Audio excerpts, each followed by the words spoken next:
Have you ever had a mentor that led you down the wrong path? At the end of the day, you got to take ownership for it. My name is Oliver Fernandez, and we're here with the Imperfect Entrepreneur. And I'm excited today because over the past weekend, I had this book club, and in the book club, we dug into a concept that I really, really enjoy talking about. So over the past weekend, me, my wife, and my daughter Lily went to a gymnastics play area, and it was so crazy because like normally she's a firecracker, and then when we get in there's other kids, and she's like kind of tiptoeing around trying to figure it out. And it's just like, it's a common theme in life, you know, once you're in an unfamiliar environment, you're trying to understand what's going on, but as you get familiar with it, you can speed up, because by the end of it, she was really rocking and rolling, getting into all the toys and climbing over everything. So it was really cool. So over the past weekend, I had a discussion with my brother-in-laws about their careers and where they were at. And one of them expressed some disappointment about investing so much time and energy into a mentor that led him down the wrong path. And he actually asked me for my opinion, because normally I would listen to it, and I really wouldn't get too deep into it, because at the end of the day, you know, like, most people don't want to hear how they made a mistake or how they could have improved their current situation. And he actually wanted to hear it, and I was willing to, share my viewpoint on that situation.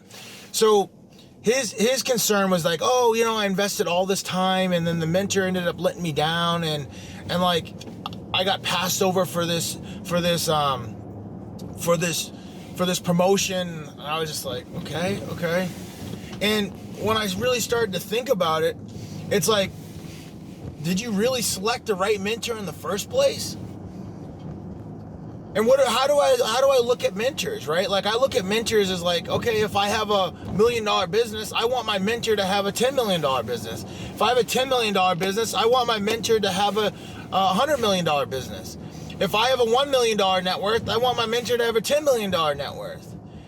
If I have a $10 million net worth, I want my mentor to have a $100 million net worth. Why do I say that?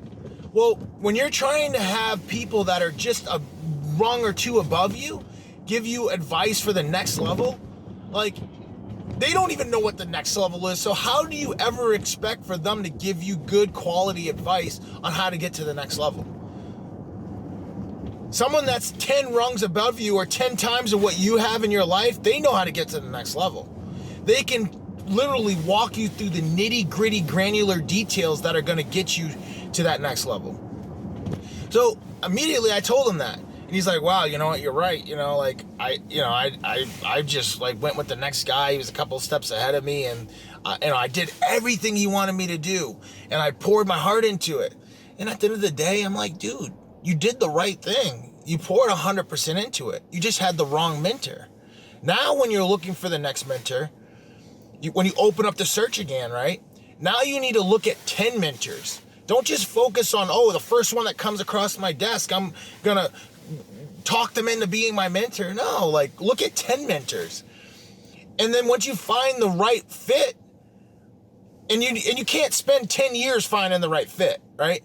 Like, once you find the right fit, then you got to go all in. So he did the right thing. He just did the right thing with the wrong person. So now when he opens back up the search, he's just got to do it with more people. Like, even for me, myself, when I first got into construction, my dad was my mentor. My dad wasn't the best mentor. Why wasn't he the best mentor? Well, the things that I wanted to do and the things that I wanted to accomplish in life, he had done, but he hadn't done it recently. So if you haven't done it recently, how are you going to help me get to it? Like, the market is moving extremely fast. I mean, like, think about 10 years ago, which was 2011. Like, Facebook had just started. I think that was 2011 is when Facebook actually went public as a company. Now they're like a multi-$100 billion company. They might even be in a $1 trillion company now. You know? It's like, you got to be doing it right now. And my dad had gotten results, but he hadn't gotten results right now. And as an economy, as a world, we're moving way too fast for you not to be listening to someone who's getting results right now. Because if you are, you're actually operating on old information, and that old information isn't going to help you get the results you want, because it might have worked in 10 years ago. It might have worked 20 years ago, but does that not mean it's not going to work now? And in my case, it didn't work now, right? And I ended up going in the whole $500,000, and it wasn't until I took control and got around the right mentor and started listening to the right information that I started to get the results that I wanted. So when you're looking at the 10 mentors, right? Like the 10 mentors have to have the results that you wanted. Like the mentor that helped me get out of that quagmire, he had the results that I wanted. He had gotten $1 to $5 million contracts with as a prime contractor, as the main point person with the client. He had done it. He had successfully done it. And I understood his track record. What did he tell me? He told me, hey, Oliver, I'll partner with you. I'll do some stuff with you, but like, you got to go find the clients. I'm not going to give you my clients. So I was like, okay, I'll do that.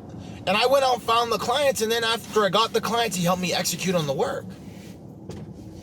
And that's what a great mentor will do. He'll tell you the step-by-step process of how to execute. Because did he do everything for me to get the result? No, he did not do everything for me to get the result. Did he put 100% of the energy into everything that I was doing? No, he gave me the framework, but then he also provided me that support when I needed it to continue to execute and continue to move the projects moving forward, right? So it was well worth the 50% that I gave him of all the earnings of the company. Why?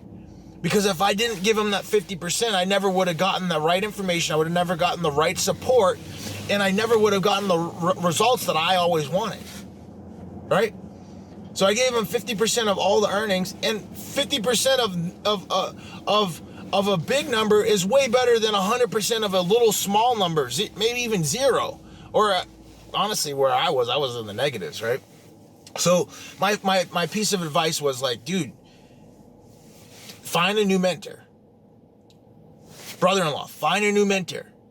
And once you find that new mentor, you have to continue to operate at 100%. Like don't step it back now. Oh, I don't know if he's the right one. Like, no, you got to go all in 100%. And the reason why I say go all in 100% is because, you know, sometimes we get so confused, like listening to so many different people.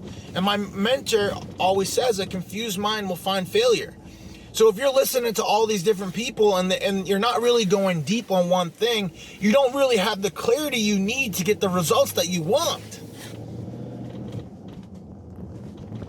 But you're listening to all these different people, and then you don't even know that, like, some of the thoughts are actually conflicting thoughts. So you have conflicting counterintentions that are happening, and you don't even know about it.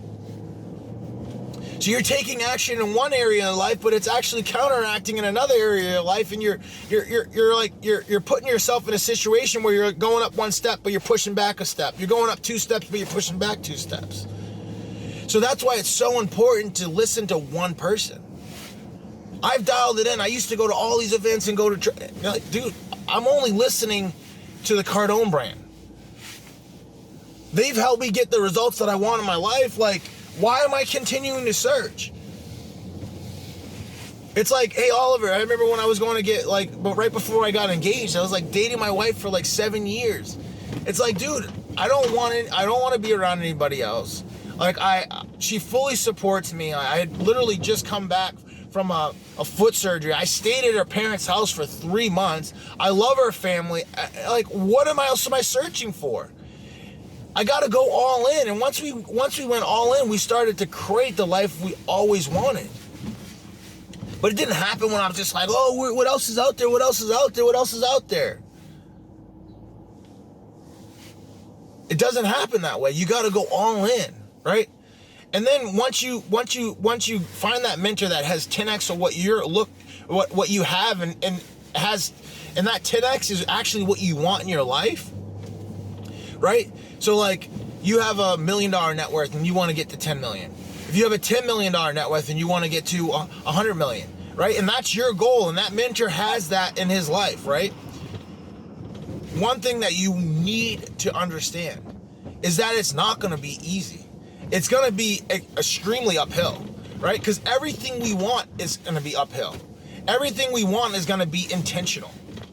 And that's the cool thing about uphill, because like water, like will flow downhill. It doesn't even matter. Just go to the easiest path, you know, like la la la la, like I'll just go to the easiest path.